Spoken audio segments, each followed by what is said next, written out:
नमस्कार। कला एकेडमी के इस चैनल पर आप सबका स्वागत करती हूँ। आज मैं नामवर सिंह के महत्वपूर्ण कथनों के विषय में चर्चा करूँगी। हमने इन कथनों को नामवर सिंह के अनेक महत्वपूर्ण पुस्तकों से लिया है, जो कि परीक्षा की दृष्टि से अत्यंत महत्वपूर्ण है। तो चलिए हम इनके कथनों की चर्चा करते हैं। डॉक्टर नामवर सिंह के महत्वपूर्ण कथन। डॉक्टर नामवर सिंह का जन्म 28 जुलाई 1927 को बनारस से 30 मील दूर एक छोटे से गांव जीवनपुर में हुआ था। इनका परिवार गहरवार राजपूत परिवार था। छायावाद ये इनकी पहली समीक्षात्मक पुस्तक है। छायावाद 1954 ईस्वी में सरस्वती प्रेस से छपी थी। यह नामवर सिंह की पहली समीक्षात्मक पुस्तक है। इसमें 12 अध्याय हैं। नामवर सिंह ने इसकी भूमिका में लिखा है, यह निबंध छायावाद की काव्यगत विशेषताओं को स्पष्ट करते हुए छायाचित्रों में निहित सामाजिक सत्य का उद्घाटन करने के लिए लिखा गया है। सामाजिक सत्य कविता के खोज निकालने की चीज़ है, ऊपर से आरोपित करने की नहीं। अगला है, छायावादी स्वानुभूत संत भक्तों के आत्मनिवेदन से किस बात में भिन्न है। छायावादी कल्पना में प्राचीन कवियों की अप्रस्तुत विधायनी कल्पना से क्या विशेषता है। प्रकृति का मानवीकरण करने में छायावाद ने संस्कृत कवियों से कितनी अधिक स्वच्छंदता दिखलाई है। छायावाद रहस्यवाद और संत भक्तों के अध्यात्मवाद में क्या अंतर है। छायावाद मूर्तिमत्ता में प्राचीन कवियों के दृश्य चित्रण से क्या नवीनता है और छायावाद की ऐतिहासिकता में ऐसा क्या है जो संस्कृत काव्यशास्त्र की सीमा में नहीं आ सकता। इन प्रश्नों का स्पष्ट उत्तर दिए बिना छायावाद के काव्य सौंदर्य का विवेचन पूर्ण नहीं किया जा सकता। छायावाद की भूमिका से यह लिया गया है। आरंभ में सामाजिक पृष्ठभूमि देकर फिर किसी काव्य प्रवृत्ति पर विचार करने से कोई बात नहीं बनती। सामाजिक सत्य कविता से खोज निकालने की चीज़ है, ऊपर से आरोपित करने की नहीं। ये महत्वपूर्ण पंक्तियां हैं। इसमें बड़ी बड़ी कथन लिया गया है, लेकिन ये पूरे कथन नहीं आएंगे। इसके अंदर से महत्वपूर्ण पंक्तियों को निकाल कर दिया जाता है, इसीलिए इन्हें हमें कहानी की तरह पढ़ना है और ध्यान में रखना होगा। अगला है, रहस्यवाद अज्ञात की जिज्ञासा है तो छायावाद चित्रण की सूक्ष्मता और स्वच्छंदतावाद प्राचीन रूढ़ियों से मुक्ति की आकांक्षा। छायावाद उस राष्ट्रीय जागरण की अभिव्यक्ति है जो एक और पुरानी रूढ़ियों से मुक्ति चाहता था और दूसरी ओर विदेशी प्राधीनता से। छायावादी कल्पना केवल अलंकारों और प्रतीकों की योजना करने वाली सामान्य प्रवृत्ति नहीं है, यह सत्यान्वेषी दृष्टि है। कविता के नए प्रतिमान नामवर सिंह की यह बहुचर्चित कृति 1968 ईस्वी में राजकमल प्रकाशन नई दिल्ली से छपी। इसी पुस्तक पर नामवर सिंह को 1969 में साहित्य अकादमी पुरस्कार मिला। यह पुस्तक 2 खंडों में है। प्रथम खंड में समकालीन कृतियों और परस्पर टकराने वाले काव्य मूल्यों पर विचार किया गया है। द्वितीय खंड में नई कविता के संदर्भ में काव्य मूल्यों, काव्य की भाषा, सृजनशीलता, बिंब, सपाट बयानी, काव्य संरचना, अनुभूति, परिवेश और मूल्य आदि तत्वों का प्रश्न उठाया गया है। कविता के नए प्रतिमान के केंद्र में मुक्ति बोध है। इस पुस्तक का आधार यह धारणा है कि नई कविता में मुक्ति बोध की स्थिति वही है जो छायावाद में निराला की थी। निराला के समान ही मुक्ति बोध ने भी अपने युग के सामान्य काव्य मूल्यों को प्रतिफलित करने के साथ ही उनकी सीमा को चुनौती देकर उस सृजनात्मक विशिष्टता को चरितार्थ किया जिससे समकालीन काव्य का सही मूल्यांकन संभव हो सका।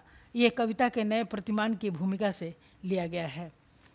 नेक्स्ट है, श्रेष्ठ साहित्य मन का लड्डू नहीं है, जब जी चाहा बना लिया। श्रेष्ठ तो श्रेष्ठ साहित्य मात्र किसी की स्वेच्छा पर निर्भर नहीं है।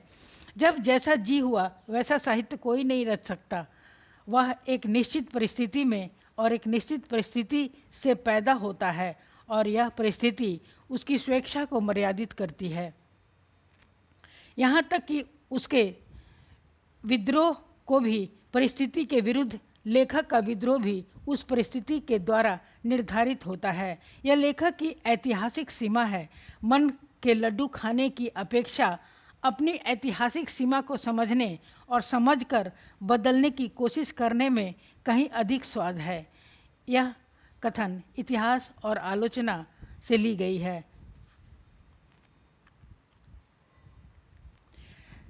अगला है, साहित्य में इतिहास मेरी मुख्य चिंता थी। साहित्य का इतिहास लिखना इतना महत्वपूर्ण नहीं था जितना साहित्य का इतिहास समझना, और यह वीर गाथा काल और भक्ति काल, रीति काल और भारतेंदु मंडल काल, और जिस तरह से विभाजन कर दिया गया था और फिर मुसलमानों का हमला हुआ तो इतिहास बदल गया। इतना जवाब मुझे रामचंद्र शुक्ल नहीं देते कि क्यों 1000 ईस्वी के आसपास संस्कृत और प्राकृत का वर्चस्व हुआ और क्यों लोक भाषाएं साहित्य का दर्जा प्राप्त कर सकी। इसका जवाब रामचंद्र शुक्ल के पास नहीं है, इसका जवाब किसी के पास नहीं है। क्यों हिंदी ही नहीं बल्कि समूचे भारतीय इतिहास में लोक भाषाएं पहली बार साहित्यिक गौरव के साथ आई, और इसको गौरव दिलाने में आधे से ज़्यादा लोग वे हैं जो बेपढ़े लिखे हैं, छोटी जातियों के लोग हैं। उनका लोक साहित्य कभी साहित्य क्यों नहीं माना गया? ये सवाल मुझे परेशान करते थे। तब मुझे लगा कि मार्क्सवाद में शायद इसका हल हो, क्योंकि मार्क्सवाद इतिहास दर्शन है। वो दुनिया के इतिहास जो राजाओं की कहानी मालूम होनी चाहिए, उस साहित्य का एक पैटर्न दिखता है। उसकी प्रगति, परिवर्तन, विकास की व्याख्या कर सकता है। ये कथन बात बात में बात से ली गई है। अगला है, सबसे खराब तो हिंदी साहित्य के इतिहास का संदर्भ है। हमने मध्यकाल को पूर्व मध्यकाल और उत्तर मध्यकाल में बांट लिया। ऐसा हमने अपनी सुविधा के लिए किया कि भक्ति काव्य अलग हो जाए तो रीति काल को ही हम खास तौर पर पतन का काव्य कह सके, दिखा सके, जबकि हम भूल जाते हैं कि इसी काल में विद्यापति और अमीर खुसरो जैसे कवि हुए हैं। फारसी की परंपरा की दृष्टि से यह दौर अत्यंत गौरवशाली है।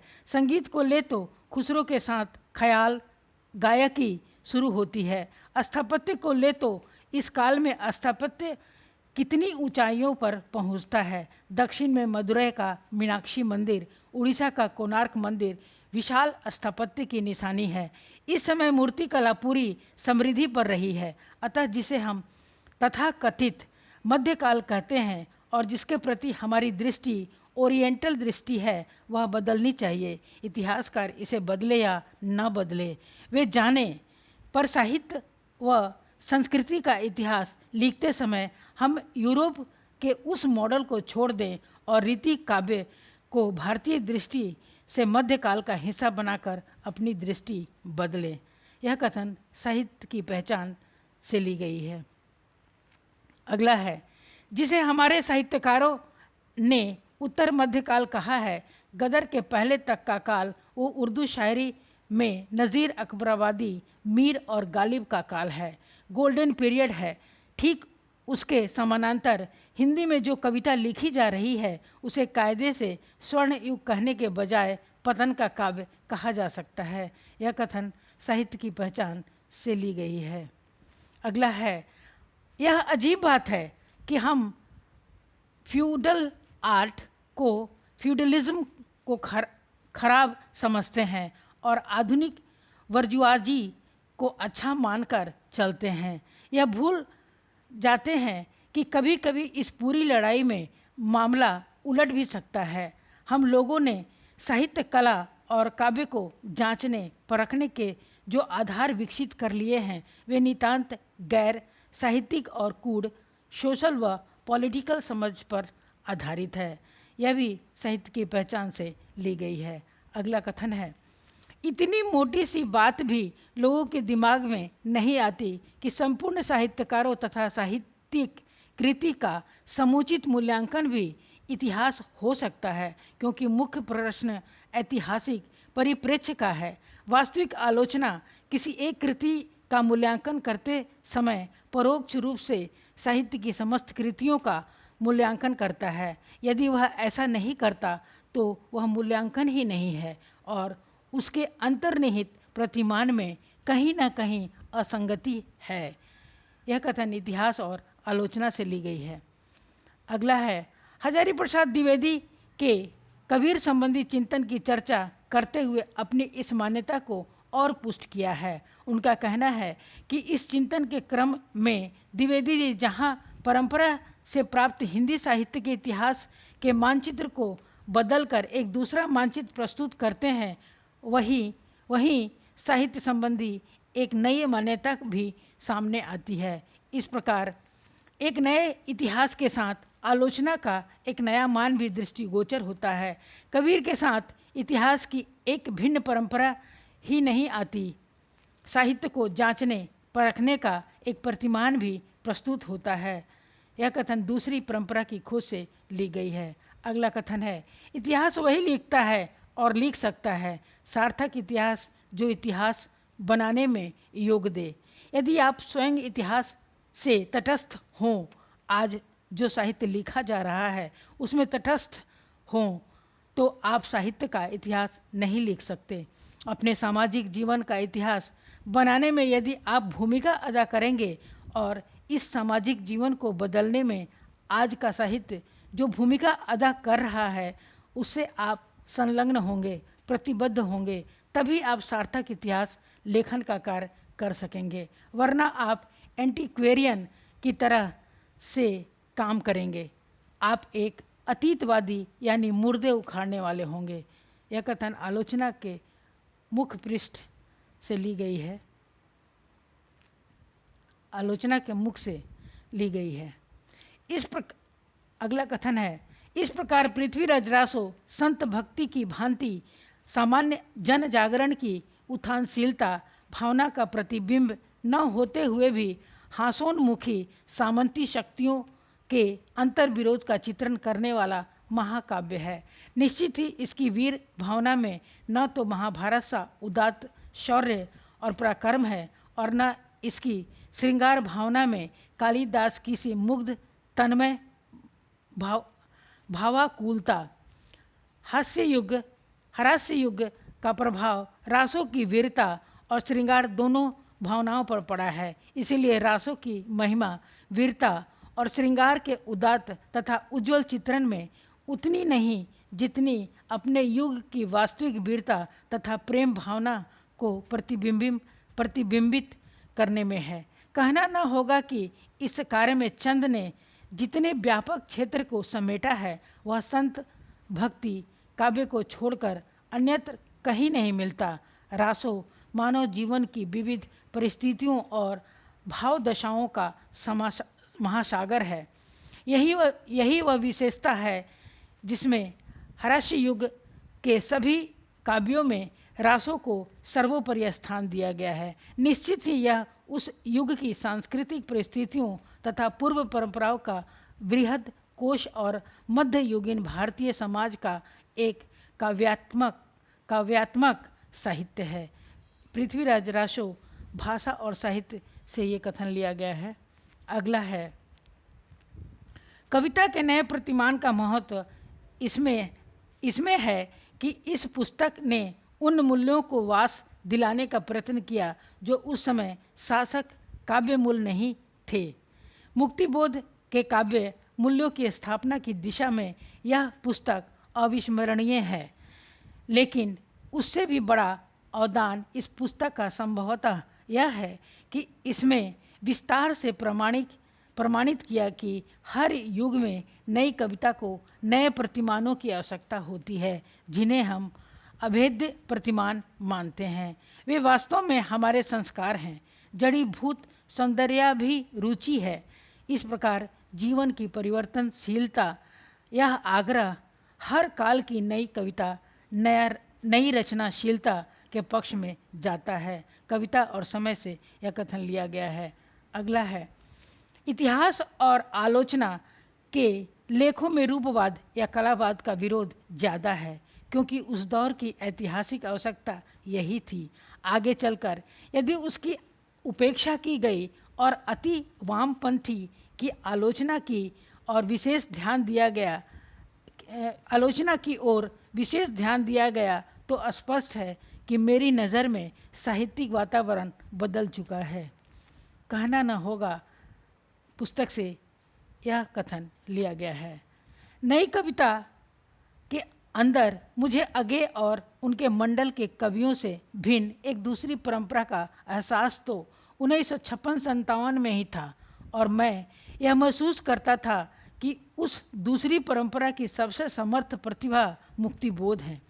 इस आशय के 2 छोटे छोटे लेख मैंने तभी लिखे थे, लेकिन उसे व्यवस्थित रूप दिया 1968 में प्रकाशित कविता के नए प्रतिमान में, जिसके केंद्र में अंधेरे में जैसी फंतासी वाली लंबी कविताओं के रचयिता मुक्तिबोध थे। बात बात में बात पुस्तक से यह कथन लिया गया है।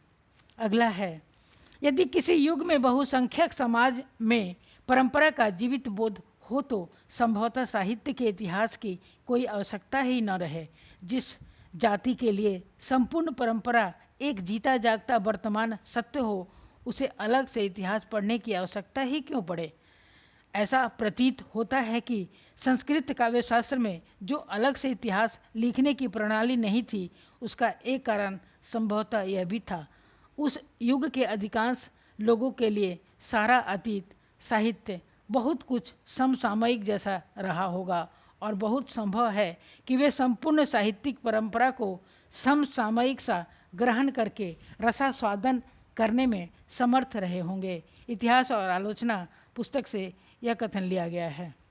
आगे है, कायदे से परंपरा का कोई भी मूल्यांकन किसी समय तथाकथित वस्तुगत वास्तविक ज्यों का त्यों परंपरा जैसी थी वैसे ही न किसी ने रखा है न कोई रख सकता है। व्याख्या मात्र किसी न किसी पक्ष किसी न किसी दृष्टि की हुआ करती है, और यह पक्ष या दृष्टि किसी न किसी वर्ग हित की ही हुआ करती है। यह महत्वपूर्ण है। आलोचना और विचारधारा पुस्तक से ली गई है। अगला कथन है, प्रत्येक युग में साहित्य रूढ़ भाषा के समानांतर कोई न कोई देसी भाषा अवश्य रही है, और यही देसी भाषा उस साहित्यिक भाषा को नया जीवन प्रदान कर सदैव विकसित करती है। छंदस की भाषा ने तत्कालीन देसी भाषा से शक्ति अर्जित करके संस्कृत का रूप ग्रहण किया, और फिर संस्कृत अपने समय की देसी भाषा के सहयोग से प्राकृत के रूप में ढली। अवसर आने पर प्राकृत को भी अपनी रूढ़ी दूर करने के लिए लोक भाषा की सहायता लेनी पड़ी। फलतः भारतीय भाषा की अपभ्रंश अवस्था उत्पन्न हुई, जिसने आगे चलकर सिंधी, गुजराती, राजस्थानी, पंजाबी, ब्रज, अवधी आदि आधुनिक देसी भाषाओं को जन्म दिया। यह कथन हिंदी के विकास में अपभ्रंश का योग पुस्तक से ली गई है। अगला है, दूरी बनाए रखना है, प्राचीन कृतियों से हम अभिभूत न हो जाएं, डूब न जाएं। किसी के प्रति सम्मान व्यक्त करने का यह तरीका नहीं है कि आप उसके हो जाएं और हाँ में हाँ मिलाते जाएं। मेरी दृष्टि में किसी के प्रति सम्मान व्यक्त करने का ज़्यादा अच्छा तरीका ये है कि हम उसमें और अपने में बराबर अंतर समझें। कालिदास को किसी तरह खींच तान करके सामंत विरोधी साबित करना कालिदास का सम्मान नहीं है। कालिदास के अंतर विरोधों को साफ उद्घाटित करना कि कालिदास उस दौर के संस्कार से स्त्री पुरुष के संबंध में राजाओं के व्यवहार से भली भांति परिचित थे, प्रभाव में थे, इसीलिए उससे मुक्त होना उनके लिए संभव नहीं था, यह ज़्यादा उचित है। आलोचना और विचारधारा पुस्तक से यह कथन लिया गया है। अगला है, सृजन से ग्रहण तक संप्रेषण की समग्र प्रक्रिया में काव्यकृति निरंतर उपजती और उपजाई जाती है। महत्वपूर्ण है यह उपज ही उसका जीवन है। इसी का दूसरा चालू नाम प्रासंगिकता भी है। किसी कृति को उसके जड़ पाठ से मुक्त करना ही उसकी प्रासंगिकता है। जड़ पाठ शब्द से एतराज हो तो नित्य पाठ कह लीजिए। नित्य अर्थात समय सिद्ध मुक्ति पाठ से ही नहीं, संदर्भ से भी। संदर्भ वह इतिहास है जिसमें कोई कृति जन्म लेती है और उस इतिहास के साथ आगे भी विकसित होती है। यह विकास ही उसकी मुक्ति है। वाद विवाद संवाद से यह कथन लिया गया है। अगला है, कहानी छोटे मुंह बड़ी बात करती है। कहानी की महत्ता प्रतिपादित करते हुए नामवर सिंह जी कहते हैं, लोगों की यह धारणा गलत है कि कहानी जीवन के एक टुकड़े को लेकर चलती है, इसीलिए उसमें बड़ी बात कही ही नहीं जा सकती। कहानी जीवन के टुकड़े में निहित अंतर्विरोध, द्वंद्व, संक्रांति अथवा क्राइसिस को पकड़ने की कोशिश करती है और ठीक ढंग से पकड़ में आ जाने पर यह खंडगत अंतर्विरोध भी बृहद अंतर्विरोध के किसी न किसी पहलू का आभास दे जाता है। ये महत्वपूर्ण पंक्ति है, कहानी नई कहानी से लिया गया है। अगला है, नई कहानी में बिंबों और सांकेतिकता का अपना अलग अलग महत्व है। नए कहानीकारों ने बिंब विधान का सहारा लिया है। बिंब आधुनिक युग में कलात्मक अभिव्यक्ति का माध्यम बन गया है। आंचलिक कहानियाँ बिंबों द्वारा निर्मित वातावरण से जीवंत बनी है। सांकेतिकता के संबंध में नामवर सिंह का कथन है, नई कहानी का समूचा रूप गठन यानी स्ट्रक्चर और शब्द गठन यानी टेक्सचर ही सांकेतिक है। ये महत्वपूर्ण पंक्ति है, कहानी नई कहानी से लिया गया है। आगे वे कहते हैं, नई कहानी संकेत करती नहीं बल्कि स्वयं संकेत है। यह भी बहुत ही महत्वपूर्ण पंक्ति है, कहानी नई कहानी से है।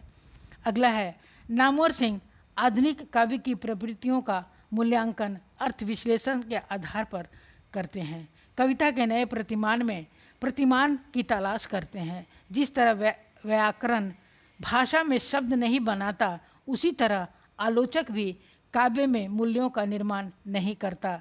शब्दानुशासन के समान ही काव्यानुशासन भी अनुशासन है, शासन नहीं। इस अनुशासन के आधार पर नए काव्य सृजन में निहित मूल्यों का प्रतिभिज्ञान या पहचान है। ये भी कविता के नए प्रतिमान से लिया गया है और बहुत ही महत्वपूर्ण पंक्तियां हैं। अगला है, और ये अंतिम कथन है, दूसरी परंपरा की खोज। परंपरा के सामान्य ही खोज भी एक गतिशील प्रक्रिया है। इसमें प्रयास परंपरा की खोज का ही है, संप्रदाय निर्माण का नहीं। यह न तो पंडित जी की कृतियों का आलोचना है न मूल्यांकन। दूसरी परंपरा की खोज की भूमिका से लिया गया है। आप सब ने नामवर सिंह के महत्वपूर्ण कथनों को सुना, उसके लिए मैं आप सभी का धन्यवाद करती हूँ। कृपया वीडियो को लाइक, सब्सक्राइब और शेयर करें ताकि अन्य विद्यार्थी भी इससे लाभान्वित हो सके। धन्यवाद। जय हिंद।